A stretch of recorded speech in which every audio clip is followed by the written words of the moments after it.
really a distinguished speaker. I'm so glad you're here. Jose Pereira and his wife Mervis. They are from Venezuela. And Jose has a captivating story. He was the CEO of Citgo Petroleum. 5 years. 5 years. You've written a book and become a motivational speaker and an empowerment coach.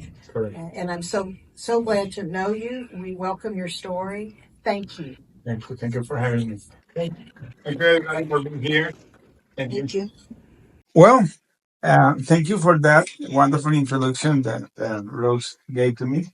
So today we're going to talk, my speech is called From Captivity to Freedom, Embracing Resilience and the Power of Hope, Love, and Faith. Because this is the way really I could come back. So I want to begin my story because my journey begins, you know, we were six guys that I was the CEO of the company. I did a long career in the oil and gas. I began my career in Venezuela. I began my career in Venezuela in 1985, and at that time, Venezuela had one of the wealthiest countries of Latin America. Was the most wealthy country of Latin America. Between Argentina and Venezuela, they were always competing. Venezuela was the second oil producer of the world, and PDVSA, where I began working, was the fifth oil and gas company of the world. So it was a big deal. So I began my career there, and I began in the international side because I come from a family that oil workers. My dad and my granddad also was oil workers. So we were like three generations and my son. So we are today four generations of oil workers. So I began my career and did all this long career, and like 15 years ago, I was transferred here to the US, to the US based company that belongs to PDVSA, that is Citgo Petroleum. Everybody knows Citgo. It's very popular here in Houston. The people doesn't know that that company belongs to Venezuela. So if you go to the Eldridge party where Citgo is, you will always see the flag of the US, the flag of Venezuela, both, because it's a Venezuelan company. So when I came here, I came as a assignee to Citgo to continue my career path here. I became the CFO of the company, and long time after, I became the CEO. So that was in 2017. You can go. Well, this is me. I want to introduce myself. This is my two sons. This is my wife. This photo for me has a lot of meaning because I'm gonna tell later on what my son did to me, and this is the day he came back. So this photo, I posted this in Twitter and had more than 1 million views when he came, more than 1 million views. And this is my other grandsons, and these are my grandsons. So this is my family. That part of my journey, my wife that is today here, and I'm gonna tell why she was so fundamental for me in my return. So let me go to so we were six guys. This was me by the time. Okay, and this was my five top executive that we were the single employees. This was a vice president of a refinery that is in Corpus Christi. He was the vice president of a refinery in Louisiana, Chalmette. This was the vice president of logistics. This was the vice president of public affairs, and this was the vice president of trading, oil and gas trading. So these were my five top executives. So 2017 was a very dramatic year here in the U.S. with Venezuela. Go to the other one. This is a picture when we came back. Go to the other one.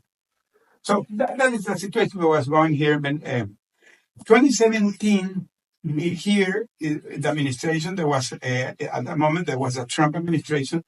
They were really trying to fight hard to expel this guy because this guy, unfortunately, Venezuela has more than 25 years with this communist regime. So Trump was really trying to throw these guys of the government. So they began to impose sanctions to Venezuela. And we were here in that moment, and we began to see all these things going down, oil embargo, very similar to what they did with Russia with the Ukrainian war. And I know that was happening, but we were trying to protect the company, but we never thought that that could affect us because you never think that something like this can affect you. Today, unfortunately, I'm aware that this is something called the hostage diplomacy. And unfortunately, many people are not aware that this is happening in the world because it is not only Venezuela. There is like an evil club that is doing this.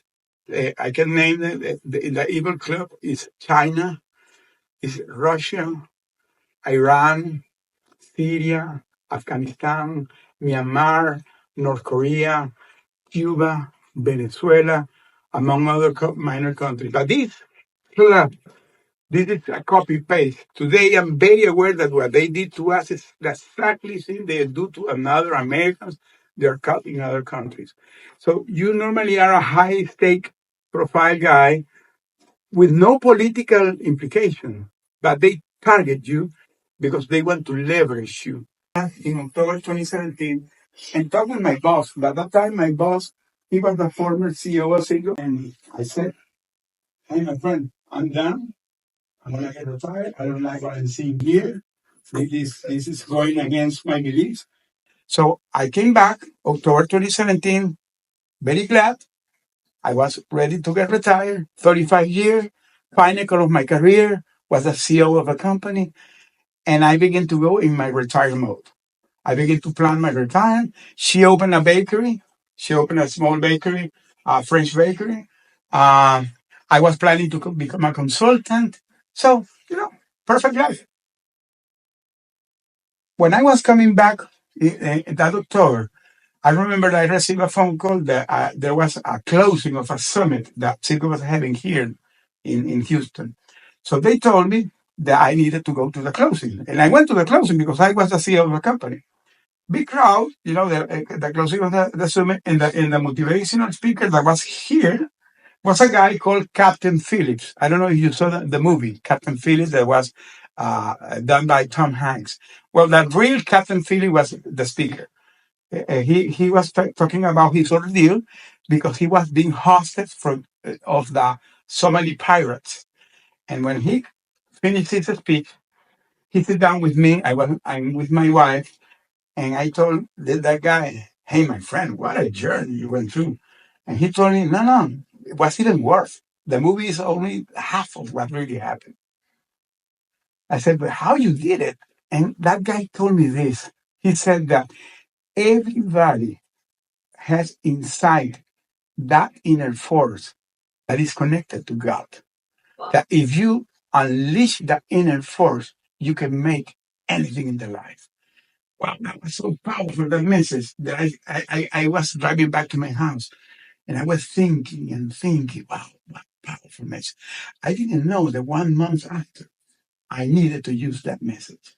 So 1 month after, now we're November 19, 2017, and I invite my wife to go to a movie. I'm a big fan of DC. It was a world premiere of Superman. Big fan of Superman. Big fan. I love Superman. He's a fan. He's not a fan. But we were here in the Highway 6. There was a studio movie grill. It was closed, by the way. I don't know why. But we were in the studio movie grill, sitting down, eating my scotch, Grey Goose, having drunk, wonderful time. And I have my phone here, and it begins to ring. It rings and rings and rings. And I tell her, I believe I had to take the call. The adversity in life always comes with a call. Always. Think about this. Anytime that something that's going to happen, you're going to receive a phone call. Always that is what's going to happen. Think any adversity in your life always comes with a phone call. And that was my phone call. So I take the phone, and when I see it's my boss. I see his face coming, and I said, I have to take this call. So I take the call, and the guy began to yell to me, why are you not taking the call? And I said, hey, I'm in a movie. And he said, you need to come an urgent meeting tomorrow here to Korea. And that was Friday, Caracas, Venezuela. And I said, okay. I didn't see nothing wrong. Many people have asked me, why you went to Venezuela? Because I was used to it. For me, was back and forward every month. I had a corporate plane, flew, made the presentation, and came back. I was sometimes in the middle of the midnight in my house. Sometimes I came in the morning, but not much more than one day. So we were revamping a refinery in Aruba. So he told me that he wanted me to go to make the presentation. So that's why I went with these 5 guys, because these 5 guys were involved in the project. So we flew the 6 guys in that plane. We didn't know what was going to happen to us. So now I'm in a meeting. There was a big ballroom in the PDVSA main office, around 1,000 people, big crowd. I make my presentation, and everybody's standing ovation. And I was like, wow, what a way to finish your career, everybody knew that I was getting retired. So I finalized the presentation, and everybody was, giving best wishes, giving your contact, your new life. I had a plane waiting me in the airport. And when I was going to go out, I see them in the door, they open, and they come like 20 guys, 6.4 foot tall, with these black suits, with with a mask with a skeleton, and they had here something that said DGC. I was with a guy sitting down beside me, and I told him, what the heck is DGC? And he told me, the guy was scared to death. And he told me, this is the counterintelligence military police of this country. So those regimes always had this type of police. These are like a Praetorian guard that they use to scare people and to do bad things. This guy came to me. So when I saw the 20 guys coming, they asked for me.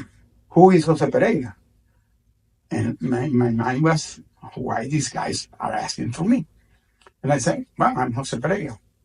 So the guy that was sitting beside me was one of the organizer of the event. And he knew that something wrong was gonna happen, and he didn't let them do the show they wanted to do. So he organized, hey, let's do something. Let's go to another place, a small room, and you have the conversation with them. So they took us to another room, and one of the guys take his mask, introduce herself that he was a general.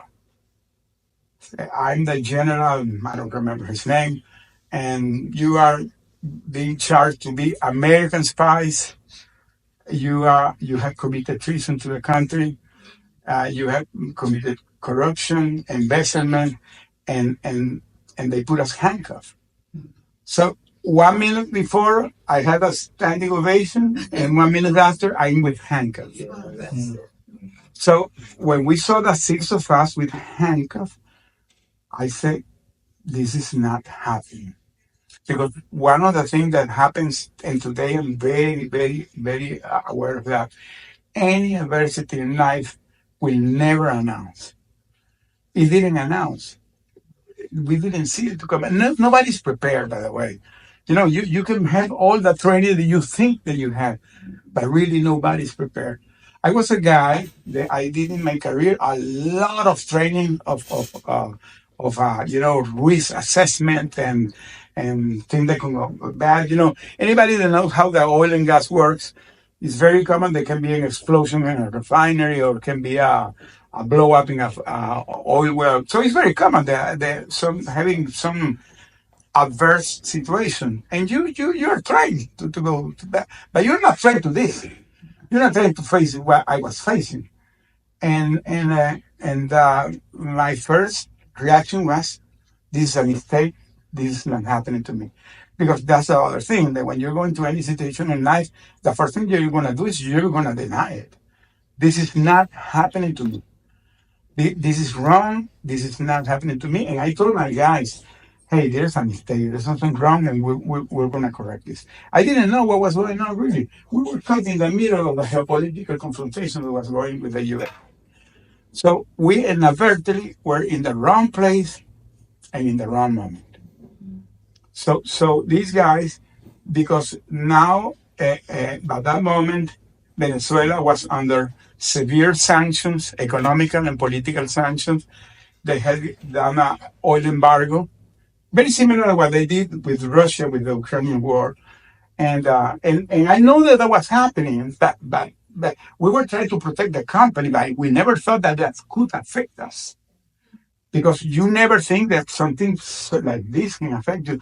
Today, unfortunately, I'm aware that this is something called the hostage diplomacy. And unfortunately, many people are not aware that this is happening in the world because this is not only Venezuela. There is like an evil club that is doing this. I can name that. The evil club is China, is Russia, Iran, Syria, Afghanistan, Myanmar, North Korea, Cuba, Venezuela, among other minor countries. But this is a copy paste. Today, I'm very aware that what they did to us is the exactly thing they do to another Americans. They're caught in other countries. So you normally are a high stake profile guy with no political implication, but they target you because they want to leverage you and they use you as a political pawn. So this is very, very severe, and I was not aware that we were caught in that situation. By the way, the first month I was really denying that it was happening to me.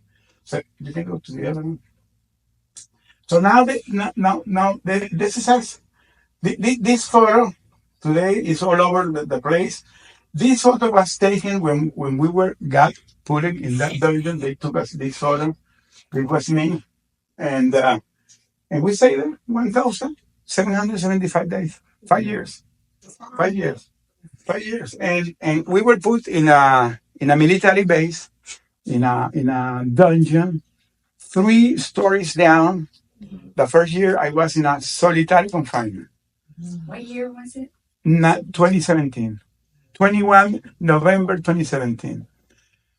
So that first day I stayed like 12 hours in a tour going around in an armored truck with handcuffs, with rifles, going to that installation.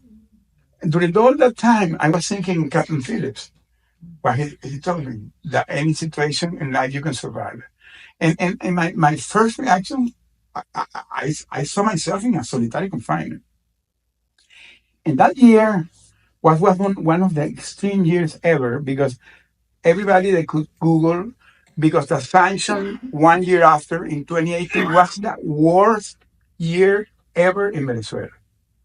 There was no food, there was no medicine, there was no water, there was an electrical blackout that it lasted, I don't know, weeks.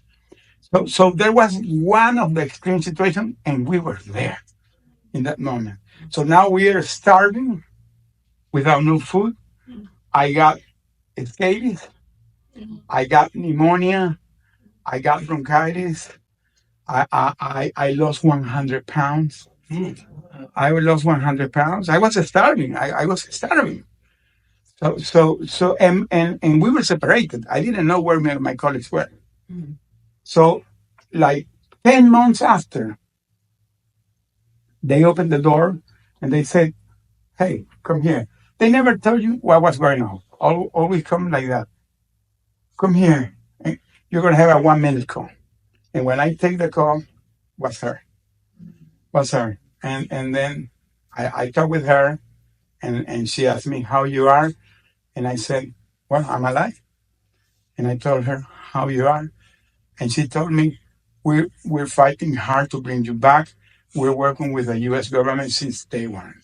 So that gave me a lot of hope. Now is the hope. Anything in life has to do with hope. So I begin to have that hope that they were really coming back. So like 2 months after, because the pressure, I didn't know what was going on. But today, because now I know what was going on, they have gone to the U.S. government, the six families. They were working the time that time was the Trump administration. You went 2 times. She went 2 times to the White House, and I don't know how many times to the State Department to meet with Pompeo and with Elio Abrams and John Bolton and all the guys of that time, and during Biden with Blinken, with Jack Sullivan, with Juan Gonzalez, all the U.S. officers that you can imagine. She was there. Wow. She was there. Wow. So the six family began to work really hard to bring us back. We have a reunion with the senators. Yeah, Ted Cruz, Paul, the guy that was retired, Paulson. Pete Olson, the Shia Lee, all the congressmen here of the Texas, judge, all the authorities. They were working with everybody. I was not aware of that was going on, so the pressure began to be so hard, and then came a twist in the situation. They recalled the U.S. ambassador. The tense of the situation was so big the U.S. ambassador tried to visit us 11 times, and they didn't allow us to see us. And then at some point, the friction went so hard that they go out. So he was recalled. So now, no U.S. ambassador. We really felt that we were left behind. Until now, there's no ambassador. Today, there's no ambassador. That day, 2018, he was recalled. Until today, no U.S. ambassador. The installation there are for the ambassador, the people there are. The U.S. ambassador at the end, he moved to Colombia, and I'm gonna say why my son, when he came, he was in Colombia, so he was meeting with him in Colombia. They were having a meeting with the James Story was the name of the ambassador, and well, now we're in this situation, and then happens that like 2 months after, they open the door again. And they say, "Hey, you're going to have a visit." So I see two guys coming, a French and a Spanish lady, and they introduced us. They were from the UN. So the UN sent a commission to Venezuela, and now this guy are interviewing us, and they saw how we were. And that day I knew about the situation of my colleagues because I didn't know where they were. I asked where they were, and they didn't tell me where they were. So they were disappeared. All the six we were disappeared. And so this guy, when they saw us, they told us that they had interviewed the other guys. I told him how they are. I said, well, you know, they're alive, but all of you are in very bad shape. So they went to the government, the Venezuelan government, and they said, hey, you have to give food and medicine to these guys. They're going to die here. And this guy authorized that our family began to provide us food. So our family had to provide the food. So she began to send me food from here to the US. And the logistics was really hard because the sanctions were so severe that putting the food in Venezuela was a nightmare. So what my family decided that my son, the one that you can go back to that when she's my son, go back. The other. So my son John, that here, he flew to Colombia. He moved to Colombia. So he moved to Bogota. Huh? He was living in Aruba at the time. So he decided to move to Colombia. And this is the day he returned. So he stayed 4 years in Bogota, providing me food every week. Wow. Every week, 4 years. Every week he was doing a weekly grocery. He sent it to Venezuela. The guy that was my driver during more than 20 years became my closest friend. He called my wife and said, Jose has been so wonderful with me that I want to stay with him. So he came with me until today. Until today. So he began to handle all the logistic, and his wife began to cook me. So now I have these two guys, two angels, taking care of me in Venezuela. They were providing me the food. So they allow us to have food Tuesday, every Thursday, and every Saturday, 3 days in the week. So we manage how to during every provision of food try to manage to have food for 2 days and a half. So the next provision came. So we began to manage the logistics. But for me, the food was not the food. The food was the hope that now I can survive. The hope that my family it was working for me. And I decided to take a risk. That was the first moment that I did that was December 30, 2018, 1 year after. Why I know the date? Because that was the first letter that I smuggled. I decided to begin smuggling letters in the trash cans. When I was returning the trash cans, I created a double button in the containers. So I began to put letters there. And those letters, we stayed doing it during 3 years. We stayed 3 years sending letters. I sending letters to her, and she sending letters to me. So every 2, 3 days, when I received the food, I was not looking at the food. I was looking for the letters. And here's the letter. So I could read the letter and shred it. But she had the originals. So now we have more than 1,000 letters. Your original. And my original and her. And she did something, even she put those letters in Word. So when I came back, I found the letters already transcribed, and that's part of what today is going to be my book that is out. So my book is based on those letters. Mhm. So now we are in that situation, and then after that visit of the UN, not they only allow us to have food, they decided to put the six together. So the first time, 1 year after, we are the six together. You can put the photo of the six. Let me go back to the six. Okay, there. Okay, so now when they took this photo was when they decided to put us together. So now we're the six together. And I remember that first day we did like I always say that we did like a board meeting because we were oil and gas executives. So we met at six, we did like a round table, and we began to deliberate how we were gonna manage the new situation. And we created a survivor plan. We created a survivor plan. And this guy, he became the plan keeper because he was a planning guy. So he was appointed to be the plan keeper. We didn't have running water. We didn't have running water. So we have a tank that they fill it every week. So this guy did a calculation how much water we could manage to survive for the next round of water. So we began to manage in 1 gallon bottles. So everybody has 3 gallons per day. No more. You have to manage everything with 3 gallons. And this guy was taking care that no, everybody stick to their plan. So now we're having in the morning, we decided to have everyone was eating alone. For the first time, we had a table and a chair after 1 year because we were eating in the floor. So now we have a chair and a table. And so now we're eating in the peace. I was the first one. I'm an early bird. I always 6 a.m. in the morning. I was taking my breakfast alone. Everybody in their boat bed. I was in the solas thinking in me, thinking in my situation. And now after 1 year, I'm sitting having a food that I know that is cooked with all their heart. It's brought for my family. So that food was really a soul food for me. So I was eating from the soul. And now everybody was taking care that have their own breakfast. So we took a rest and then we begin to do exercise.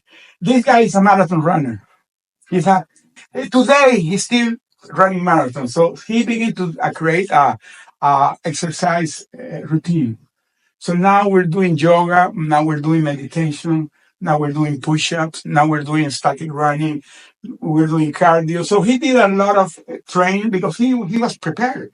He ran the before this happened. He ran the Berlin Marathon. He ran the New York Marathon, Chicago, Boston, all the stuff. He's a marathon runner. Today he's still running marathon.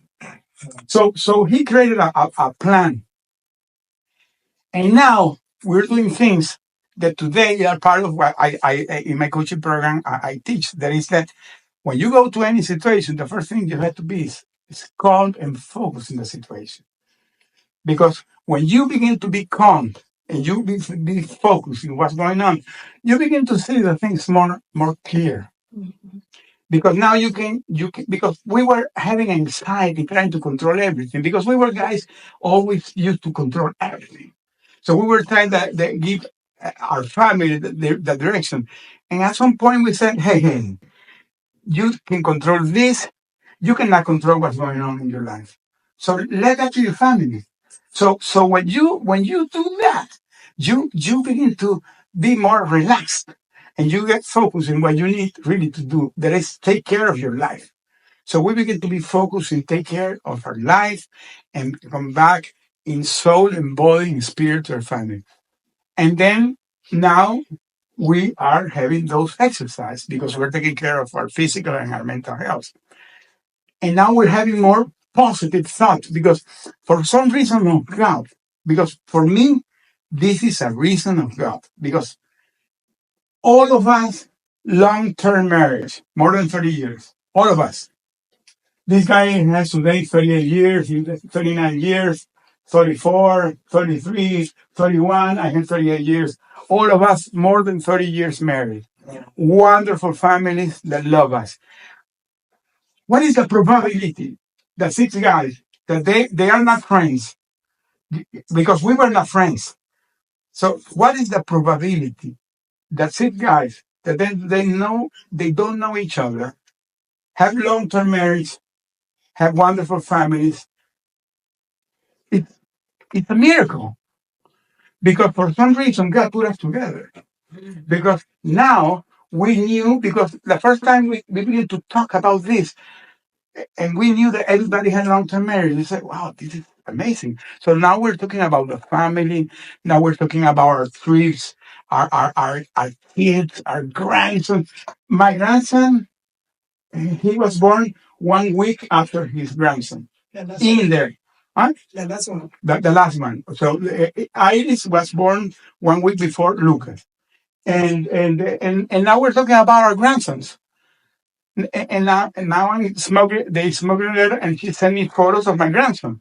So one day I know that my grandson is called Lucas, and I saw his photo, and I need to receive a letter because I began to be the carrier of the letters because everybody gave me the letters because I had the logistics how to handle the letters. So now everybody was giving me letters, and she was the DHL, the courier, sent me letters for everybody. USPS. She was the USPS. So it was, I can tell you, I was really enjoying the letters. I really, really was enjoying the letters because when she wrote me, I was aware of everything that's going on. I was talking with her by my soul. So those letters became for us like a momentum. When I came back, I told her the only thing that I'm going to miss are going to be our letters. Because really, really, it began to be a beautiful thing writing those letters. And and then we begin to see how the evolution of that was going. When I begin to put my letters to be the book, you can see a guy that's really hopeless, having even suicidal thoughts, and he begin to evolve. And at the end, I'm a guy with all the hope because happened something again that now we decided to pray and read the Bible in a daily basis. So this guy was kind of the priest. He was kind of the priest. And we did 3 hours Bible studies. We began to do 3 hours Bible studies to read the Bible. To this guy, he prays Buddhism, and he began to realize that he didn't know because he had more than 30 years praising Buddhism. And when he began to hear us talking about the Bible, I believe that today he's going to convert. He really, he got a message of Jesus, the message of Paul, the message of John, the message of Luke, the message of all the prophets, because now we're really thinking that how this is giving really hope and faith. So it really was a game changer. And then came another thing that for me today, I say that it's another miracle because they begin to allow us to have books. And we were with the political prisoners of Venezuela with us. More than 300 political prisoners with us. High-ranked guys, militaries, journalists, DH advocates, HR, human rights advocates, politicians, even politicians, a lot of political prisoners. And there was a big military that was our neighbors, 3 stars military in the jail. And that guy one day came to me and he because his military condition, they treat him like with respect, because these guys are military. So the militaries taking care of a military. He always told him, treat me good because the things are gonna change. Don't treat me bad. So they allow him to have books. And that guy, one day he brought me a book and he said, read this book, Jose. And when I read the book, the first time I read it, I see it. It's a book called Man in the Search of a Meaning of Viktor Frankl. Everybody should read this book because this is a guy in World War II that he wrote his book in a concentration camp. He wrote a book talking about that anything in your life you will survive if you find your purpose. If you find your purpose, because in the suffering you can find purpose. So that's exactly what we begin to do, finding our purpose. And our purpose was coming back to them, to my family. And we really begin to be focused on that. And that was a total game changer. So now we are doing this every day, every week, every month, every year, during all this time. And go to the next one. And one day, October 1st, 2022, they opened the door and they said, get dressed that you released. So we got released after 5 years. We didn't believe it. And they put us in an armored truck and we began to get headed to the Maiquetía airport in Caracas. When I saw going to the Maiquetía airport, I said, okay, this is happening. And the funny thing that when we were headed to the airport, I go there, they put us in a hangar, a PDVSA hangar, a plane of PDVSA. I flew in those planes all my life, so I recognize the planes. So I said, now I'm being releasing a PDVSA plane. Come on. Okay, so now they put us in the plane, they put us handcuffed, they tear our legs, and they was gonna put us hooks. So when I saw they was putting hooks, I said, hey, this guy are gonna do something wrong with us. I said, hey, I'm not gonna put a hook. And then the guy made some calls. He said, okay, no hook. Say, take care. Then 1.5 hours you're gonna be freed. And we said, 1.5 hours. The flight from Venezuela to here is 5 hours. So where we were heading? And we began to think, this guy is going to throw us in Cuba? We were thinking that we were heading to Cuba. I said, come on, these guys are heading to Cuba. No, we were heading to an island in the Caribbean called San Vicente and Grenadine. It's in the top of Dominican Republic. And we landed in that island. And a few minutes after, the U.S. plane came. And it came. And so 1 year before, we were having the visit of this guy. This guy is the Ambassador Royal Castro. This photo was taken the day he did our first visit. This visit was November 2021. So he visits us and he said, I'm going to release you guys. And he came three months after and he released this guy. 3 months after he was released. 9 months after we were released, and this is the photo where we were released in the plane. And this is when I was landed here in San Antonio in a military base. And this is my grandson, Lucas. So he recognized me, and this is the photo. Jose. Go ahead. So now we're here.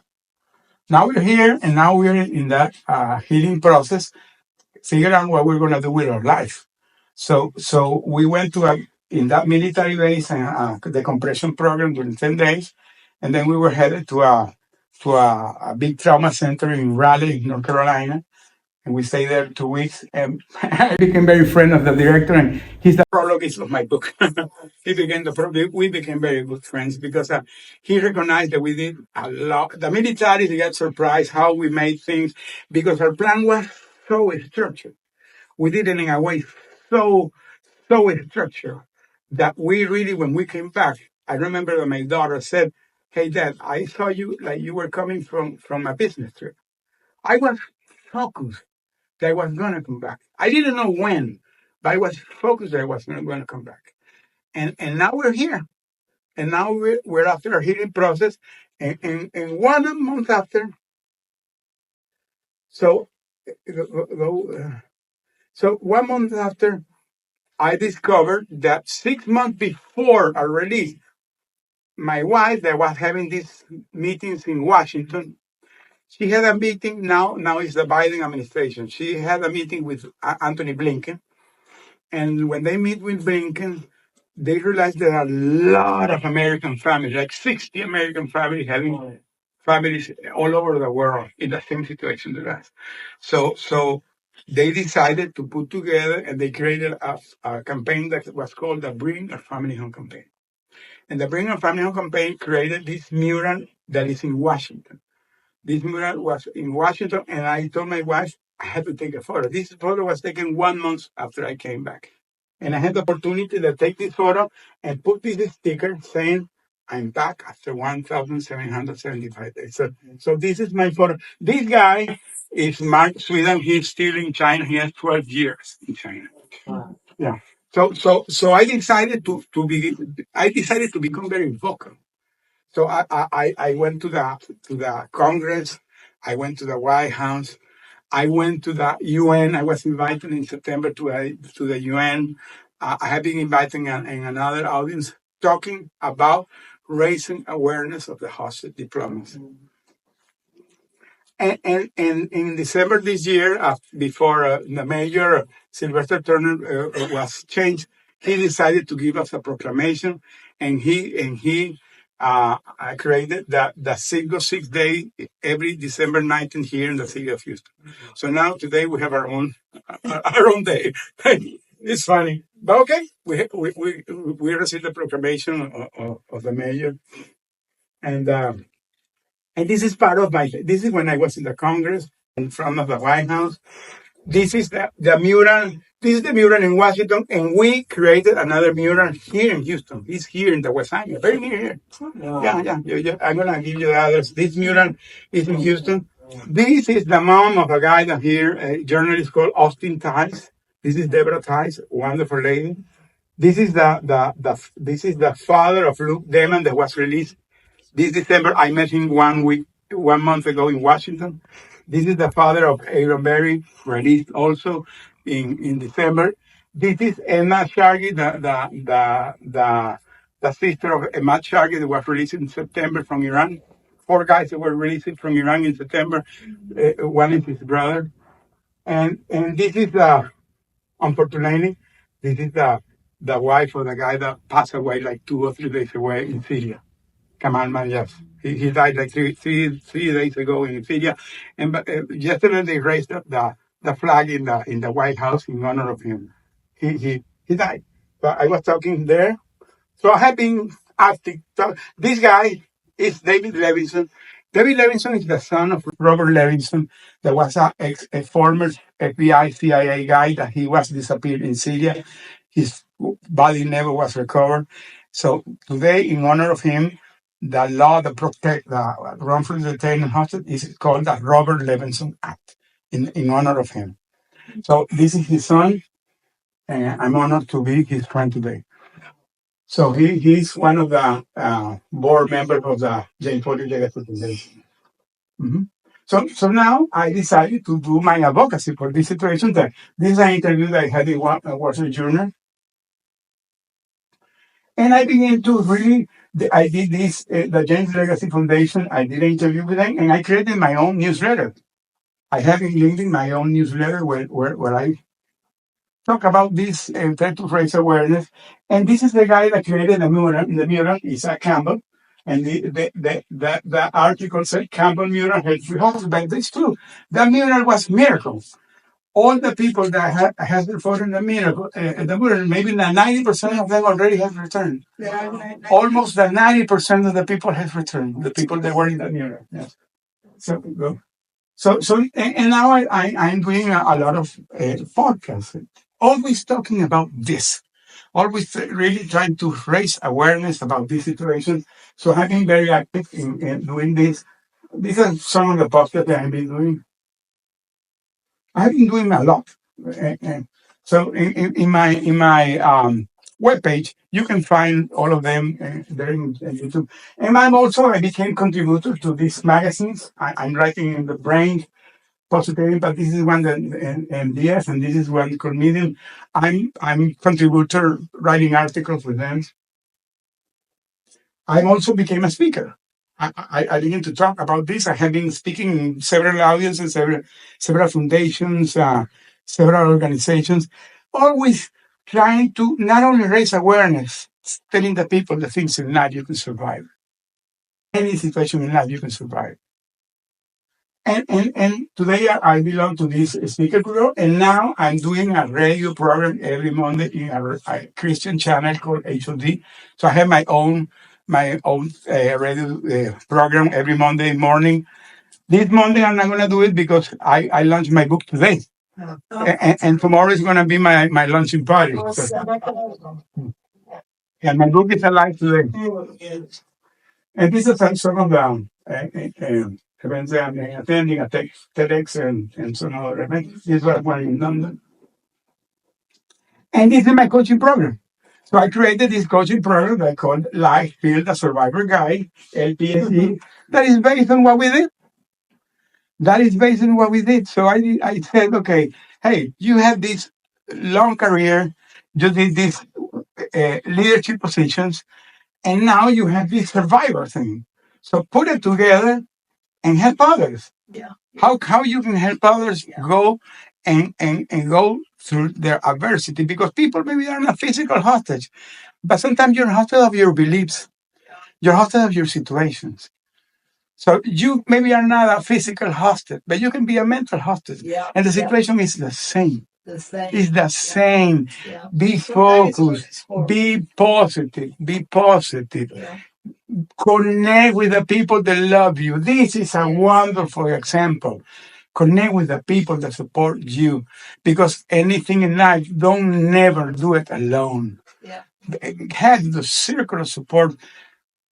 In my case was her and my kids. This morning when I called my kid, I said, "Hey John, I'm so proud of you, my friend. I'm so proud. Can you imagine a son of you doing what he did for me during 4 years?" So this is a photo. For me, this photo is amazing because all these guys have been hostages. These are former hostages, all of them. This guy, we became very close friend, Paul versus Vagina. There's a famous movie called Hotel Rwanda. I don't know if people saw it. Hotel Rwanda, based on the genocide of Rwanda. He's the real guy. So you can Google it. It was a movie around the 80s. Was famous, won an Oscar. So he's a real guy. This guy, Sam Goodwin, he was captured in Syria, and he stayed 5 years in Syria. Also, today he's an international speaker too. And no, okay. And now this is my book. My book was released today. Today is alive in Amazon, and these are my captors. These are my captures. 20 guys like this were my captures. And this is the dungeon where we're captured. So it's called the headquarters. So this is the place we were staying, and this is my capture. That's why I put it in. And I decided to go from hero to villain because one day I'm a hero, and in minutes I became the worst of the villain. We became American spy. We became treason, committed treason. Then we were accused of everything. Jose, Okay. okay, yeah, in the few minutes that we have left, because I would love to have you come back, but tell me what you would like to see because you have a few slides left. Yeah, I want to say that the book, you can find it in all these stores. You can go to the other one. These are the murals. I only wanted to show the mural. This is the one that you see in Houston. I'm gonna leave that as it. And this is the Bringer Family Home campaign. This is Bringer Griner, the basketball player. She's part of the mural there. I'm here. Oh, I'm in the wait. middle. Oh, hold on. Sorry. This is me. I'm here. And where is that mural? This is in Georgetown, Washington. Right now, or no is. Now today they cleared it out because all the people were returned, so they put new photos of the people that today are still. Most of this guy was released. This guy's still in jail. This guy was released. This guy was released. Jail, release, jail, release. So, okay, and these are the foundation. We can go. These are mostly the foundation that work in this. That I'm connected to them. So we have that all these foundations. I'm supporting them, and part of the proceeds of my book are going to be to support these foundations. And well, these are the Bring a Family Home campaign and all the centers. And well, and that's it. Today, that's part of my advocacy. So I'm open to any question that you can have from me.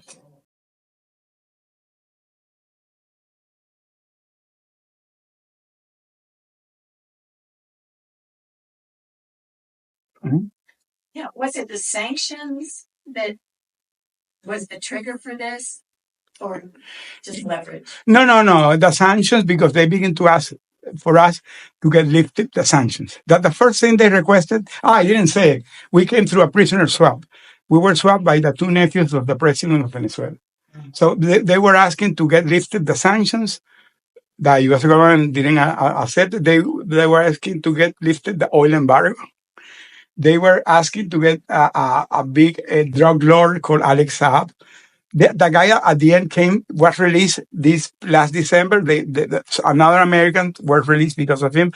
They didn't did the negotiation with us, but there were two nephews of Maduro here, and we were swapped with these two guys. But the trigger was the sanctions, yes.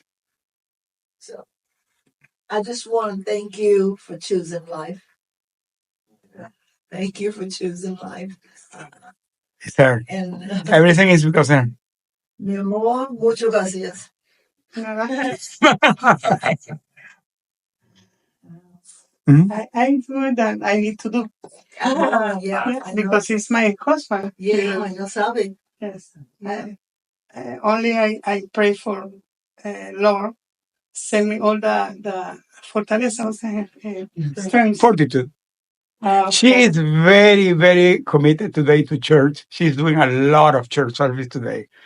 We have a church in Spring called Intimidad con Dios, and she's very, very committed to the church. I do church service too, but she is